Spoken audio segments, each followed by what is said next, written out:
Hello everyone, welcome to my class. दोस्तों, फिर से आप सबको डिजिटल शिक्षा यूट्यूब चैनल में स्वागत है। आशा करती हूँ कि आप सब लोग स्वस्थ और सुरक्षित हो। अब हम कर्नाटका बोर्ड की 10वीं कक्षा की रोबोट नामक कहानी के प्रश्नोत्तर को डिस्कस करेंगे। तो चलिए अब हम क्लास स्टार्ट करेंगे। एक वाक्य में उत्तर लिखिए। पहला प्रश्न, वर्षों से सक्सेना के परिवार में कौन काम कर रहा था? उत्तर, सोधाराम सक्सेना परिवार में वर्षों से काम कर रहा था। दूसरा प्रश्न, धीरज सक्सेना किस कार्यालय में जा पहुंचे? उत्तर, धीरज सक्सेना रोबोटोनिक्स कॉरपोरेशन में जा पहुंचे। तीसरा प्रश्न, एक रोबोट वैक्यूम क्लीनर से क्या साफ कर रहा था? उत्तर, एक रोबोट वैक्यूम क्लीनर से दफ्तर का फर्श साफ कर रहा था। चौथा प्रश्न, रोबोनिल की मुलाकात किससे हुई? उत्तर, रोबोनिल की मुलाकात रोबोदीप से हुई। पांचवा प्रश्न, शर्मा परिवार के कुत्ते का नाम लिखिए। उत्तर, शर्मा परिवार के कुत्ते का नाम झबरू था। छठवां प्रश्न, रोबोनिल और रोबोदीप किससे मिलने गए? उत्तर, रोबोनिल और रोबोदीप रोबोजीत से मिलने गए। सातवां प्रश्न, वैज्ञानिक लेखक का नाम लिखिए। उत्तर, वैज्ञानिक लेखक का नाम आइजक आसिमोव है। दोस्तों, अब आपको 2-3 वाक्यों में उत्तर लिखना है। पहला प्रश्न, साधोराम को क्या हुआ था? उत्तर, साधोराम चलती बस से गिर गए थे। बस से गिरने से उन्हें खतरनाक चोट लग गई थी। दूसरा प्रश्न, धीरज सक्सेना को बुद्धिमान रोबोट की जरूरत क्यों थी? उत्तर, घरेलू कामकाज के साथ साथ नाती पोतों का होमवर्क कराने के लिए एवं वर्ड प्रोसेसर पर उनका काम संभालने के लिए धीरज सक्सेना को एक बुद्धिमान रोबोट की जरूरत थी। तीसरा प्रश्न, रोबोदीप ने रोबोनिल से क्या कहा? उत्तर, रोबोदीप ने सक्सेना परिवार के नौकर साधोराम के बारे में रोबोनिल को बताया। साधोराम बस दुर्घटना में घायल होकर अस्पताल में है और उसे सक्सेना परिवार नौकरी से निकालने वाला है। उसे थोड़ा मुआवजा देकर उसको गांव भेजने का सोच रहे हैं। चौथा प्रश्न, रोबोनिल ने रोबोजीत को क्या समझाने की कोशिश की? उत्तर, रोबोनिल ने रोबोजीत को समझाने की कोशिश की कि सक्सेना परिवार द्वारा साधोराम को नौकरी से निकालना रोबोटिकी के नियम के विरुद्ध है, इसलिए उसे सक्सेना परिवार से किए अनुबंध को तोड़ देना चाहिए। पांचवा प्रश्न, कहानी को टाइप करते समय रोबोनिल को क्या हुआ? उत्तर, कहानी को टाइप करते समय रोबोनिल को धात्विक और तारों भरे परिपंथ वाले खोपड़ी में यकायक मानो नीली रोशनी का प्रकाश फैल गया। अर्थात रोबोनिल किसी न किसी तरह यंत्र मानव होने पर भी मानवीय गुणों को महत्व देना चाहता था। दोस्तों, अब आपको 5 या 6 वाक्यों में उत्तर लिखना है। पहला प्रश्न, धीरज सक्सेना ने घरेलू कामकाज के लिए रोबोट रखने का निर्णय क्यों लिया? उत्तर, धीरज सक्सेना का परिवार बड़ा था। घरेलू नौकर साधोराम बस दुर्घटना में घायल होकर अस्पताल में भर्ती था। इस वजह से घर के सभी सदस्य परेशान थे। परिवार में सभी की तकलीफें बढ़ गई। परिवार के मुखिया धीरज सक्सेना से यह देखा नहीं गया और उन्होंने फैसला किया कि वह घरेलू कामकाज के लिए रोबोट लेगा। इस फैसले के तहत अगले रोज वे रोबोटोनिक्स कॉरपोरेशन के कार्यालय पहुंच गए। दूसरा प्रश्न, रोबोनिल और रोबोदीप की मुलाकात का वर्णन कीजिए। उत्तर, रोबोनिल रोज शाम को शेरू को टहलाने के लिए जाता था। एक दिन उसकी मुलाकात रोबोदीप से हो गई, जो शर्मा परिवार में काम करता था तथा उनके कुत्ते झबरू को घुमाने ले आया करता था। तब दोनों के बीच दोस्ती हुई। एक दूसरे ने अपने अपने परिवार के बारे में चर्चा की। तीसरा प्रश्न, विज्ञान कथा का सार लिखिए। उत्तर, विज्ञान कथा का सार इस प्रकार था। एक घर में नौकर को जो किसी जानलेवा बीमारी से पीड़ित था, निकाल कर उसकी जगह पर एक रोबोट को रख दिया जाता है। किसी तरह रोबोट को इस बात की जानकारी मिल जाती है तो वह रोबोटिक संघ से संपर्क साध कर संघ को सारी बातों से अवगत कराता है। संघ रोबोटों की हड़ताल की घोषणा कर देता है। अंततः समझौता इस बात पर होता है कि उस नौकर को घर में फिर से रख लिया जाएगा। चौथा प्रश्न, रोबोटिक कंपनियों के मालिकों के बीच हलचल क्यों मच गई? उत्तर, रोबोटिक कंपनियों के मालिकों के बीच इस बात से हलचल मच गई कि यंत्र मानव ने रोबोटिक संघ से संपर्क साधकर साधोराम पर हुए अन्याय के विरुद्ध आवाज उठाई। संघ के अध्यक्ष ने आपातकालीन बैठक बुलाई। वहां यह तक हुआ कि सभी रोबोटिक कंपनियों के काम करने वाले रोबोटों की हड़ताल का आवाहन किया जाए। इस आवाहन से रोबोटिक कंपनियों के मालिकों के बीच हलचल मच गई। पांचवा प्रश्न, सक्सेना परिवार रोबोनिल को पाकर बहुत खुश था, क्यों? विवरण दीजिए। उत्तर, रोबोनिल सक्सेना परिवार के सभी लोगों का काम करता था।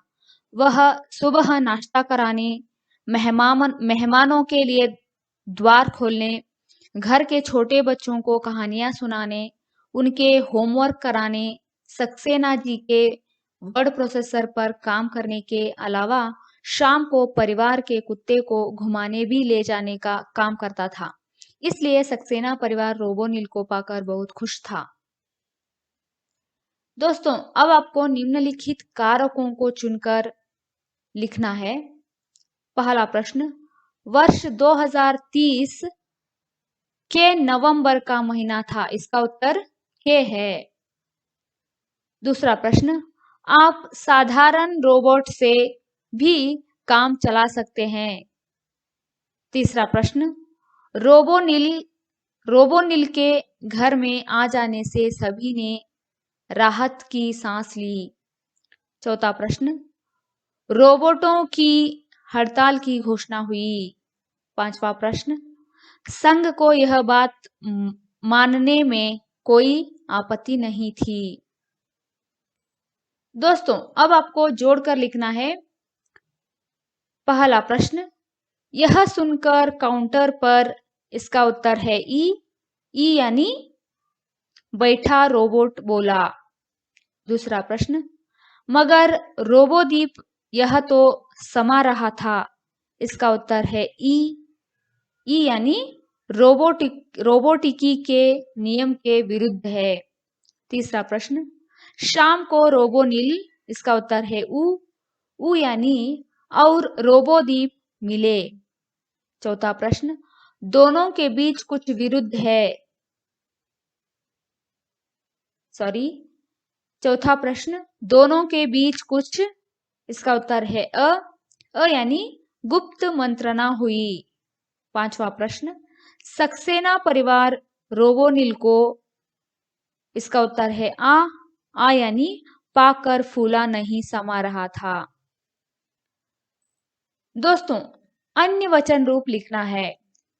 पहला प्रश्न, बैठा, इसका अन्य वचन रूप बैठे। दूसरा प्रश्न, नाती, नातिने। कुत्ता, कुत्ते। छुट्टी, छुट्टियां। बेटियां, बेटी। पोता, पोतियां। कंपनियां, कंपनी। नौकरियां, नौकरी। दोस्तों, अब आपको अनुरूपता को लिखना है। पहला प्रश्न, शेरू को टहलाना, रोबोनिल। झबरू को घुमाना, रोबोदीप। दूसरा प्रश्न, मुखिया, धीरज सक्सेना। सेवक, साधोराम। तीसरा प्रश्न, ठस से मस न होना, अटल रहना, फूले ना समाना, बहुत खुश होना। दोस्तों, अब आपको भाषा ज्ञान को लिखना है या समझना है। मुहावरे, जो वाक्यांश अपने सामान्य अर्थ को छोड़कर किसी विशेष अर्थ को प्रकट करता है वह मुहावरा कहलाता है। दोस्तों, यहाँ पर मुहावरे का अर्थ दिया गया है। मुहावरे का अर्थ क्या है? जो वाक्यांश अपने सामान्य अर्थ को छोड़कर किसी विशेष अर्थ को प्रकट करता है वह मुहावरा कहलाता है।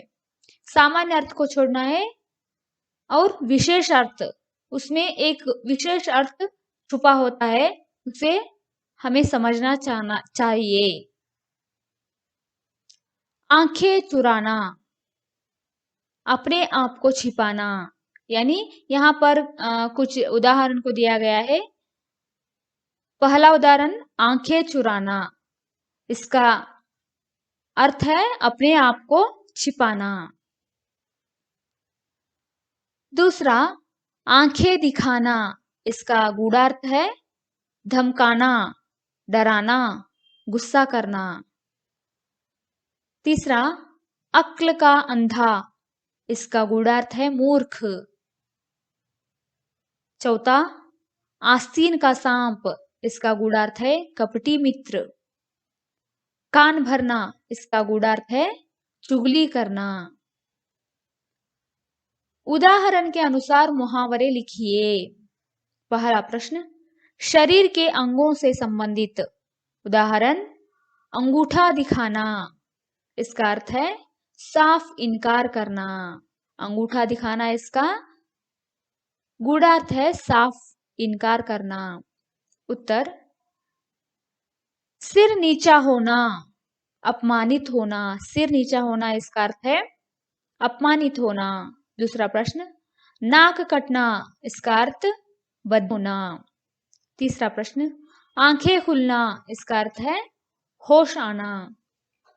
दूसरा प्रश्न, अंकों से संबंधित। उदाहरण, 9 2 11 होना, इसका गूढ़ार्थ है भाग जाना। पहला प्रश्न, पांचों उंगलियां धीमे होना, इसका अर्थ है लाभ ही लाभ होना। दूसरा प्रश्न, 4 चांद लगाना, इसका उत्तर है अत्यधिक शोभा बढ़ाना। तीसरा प्रश्न, 2 दिन का मेहमान, इसका गूढ़ार्थ है जल्द मरने वाला। मुहावरों का अर्थ लिखकर वाक्यों में प्रयोग कीजिए। यानी यहाँ पर कई मुहावरों को दिया गया है, आपको इन मुहावरों को अपने ही वाक्यों में प्रयोग करना है। पहला प्रश्न, आंख खुलना, इसका अर्थ है सावधान होना। वाक्य कैसा बना सकते हैं? मैं उस पर बहुत विश्वास करता था, पर उसकी इस करतूत से मेरी आंख खुल गई। यह तो सिर्फ उदाहरण है, आप जैसे ही आपके मन में आता है वैसे वाक्य को बना सकते हैं। दूसरा प्रश्न, ईद का चांद होना, इसका अर्थ है बहुत कम दिखाई देना। इसे वाक्य में प्रयोग कैसा कर सकते हैं? भाई तुम तो ईद के चांद हो गए। तीसरा प्रश्न, कान खड़े होना, इसका अर्थ है चौकन्ना होना। वाक्य, डाकुओं की ललकार से उसके कान खड़े हो गए। चौथा प्रश्न, हया से बातें करना, इसका गूढ़ार्थ है बहुत तेज दौड़ना। वाक्य, घोड़े की चाल देखो, हवा से बातें करता दौड़ रहा है। पांचवा प्रश्न, बात का धनी, इसका गूढ़ार्थ है वचन का पक्का होना। वाक्य, उसने कह दिया तो समझो कि काम हो जाएगा, वह बात का धनी है। मुहावरों को सही अर्थ के साथ जोड़कर लिखिए। पहला प्रश्न, राहत की सांस लेना, इसका उत्तर है आ यानी चैन की सांस लेना, यानी तसल्ली करना। दूसरा प्रश्न, पेट पर लात मारना, इसका उत्तर है ई। ई यानी नौकरी या सहूलियत छीनना। तीसरा प्रश्न, ठस से मस न होना, इसका उत्तर है अ। अ यानी विचलित न होना। चौथा प्रश्न, फूला नहीं समाना, इसका उत्तर है रू। रू यानी बहुत खुश होना। पांचवा प्रश्न, आंच आना, इसका उत्तर है ऊ। ऊ यानी हानि पहुंचाना। छठवां प्रश्न, अंगूठा दिखा देना, इसका उत्तर है ऊ। ऊ यानी वक्त आने पर इनकार करना। सातवां प्रश्न, हलचल मचाना, इसका उत्तर है ए। ए यानी शोर मचाना। आठवां प्रश्न, हाथों के तोते उड़ना, इसका उत्तर है ई। ई यानी आश्चर्यचकित होना। दोस्तों, निम्नलिखित मुहावरों से वाक्य पूरा करना है। पहला प्रश्न, मास्टर साहब की आंखों में, इसका उत्तर क्या होता है? चिंगारियां सुलग रही थीं। दूसरा प्रश्न, मालिक को देखकर ड्राइवर का, इसका उत्तर होता है गुस्सा हवा हो गया। तीसरा प्रश्न, अपने सामने शेर को देख मैं काफी देर तक, इसका उत्तर है सांस रोके हुए खड़ा रहा। चौथा प्रश्न, अध्यापिका की अनुपस्थिति में बच्चों ने कक्षा में इतना शोर मचा रखा था, ऐसा लग रहा था मानो कक्षा में, इसका उत्तर है भूचाल आ गया हो। पांचवा प्रश्न, एक व्यक्ति को अपने मुंह से ट्रक खींचते देख हम, इसका उत्तर है दांतों तले उंगली दबाकर रह गए। छठवां प्रश्न, बिल्ली को सामने से आता देख चूहा, इसका उत्तर है 9 2 11 हो गया। दोस्तों, यह वीडियो आपको अच्छा लगा तो प्लीज शेयर कीजिए, सब्सक्राइब कीजिए और लाइक करना मत भूलिए। धन्यवाद।